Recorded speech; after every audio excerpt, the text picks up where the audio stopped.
Ça fait des années que je collectionne tous les vieux papiers, on va dire de 1860 à 1940, 1950 sur le tatouage. Des choses que j'achète sur des brocantes ou dans des salles où je trouve sur internet, quoi. Et donc je me passionne pour ça et ça fait longtemps que je stocke tout ce qui a à voir, tout ce qui a trait avec le tatouage, avec des choses que je cherche que j'arrive pas à trouver, et puis des choses des fois que je trouve et que j'avais jamais entendu parler. Il y a plein de choses. Il y a des choses marrantes. Tu vois, j'y pensais même pas en fait, mais c'est vrai que s'il y a des gens qui voient ce reportage et qui sont... Parce que je sais qu'il y a des passionnés et des collectionneurs qui sont pas tatoués, qui sont pas tatoueurs, qui aiment le sujet en fait.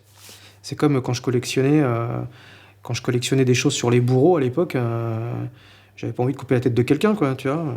Il y a des gens qui collectionnent, donc s'il y a des gens qui veulent rentrer en contact avec moi là-dessus, j'ai des doubles, hein, on peut échanger, on peut... Mais j'en connais pas beaucoup, en fait, des gens qui collectionnent comme moi.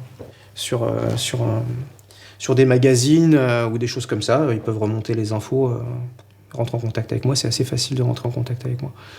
Déconseillons ce funeste et imbécile amusement. Tu vois, déjà, s'il eut dans l'Antiquité ses adeptes et ses artistes, rappelons aussi que chez bien des peuples de ce temps, il fut la marque déshonorante qu'on infligeait aux prisonniers, Des névrosés d'Angleterre et d'Amérique ont essayé de mettre à la mode dernière cette barbare peinture sur la peau. Quelques-uns se firent même graver follement sur le corps des tatouages merveilleux. Tu vois, c'était un langage... Des malfaiteurs se font tatouer par vanité, par bravade. Une autobiographie illustrée assez sotte au demeurant, car elle est le stigmate infaillible qui sert à établir leur identité et à les faire connaître. Donc c'était vraiment quelque chose de primitif, quoi. On comprenait pas... Je sais pas s'il y a un musée du tatouage qui se monte un jour, à moins que ce soit moi qui le fasse.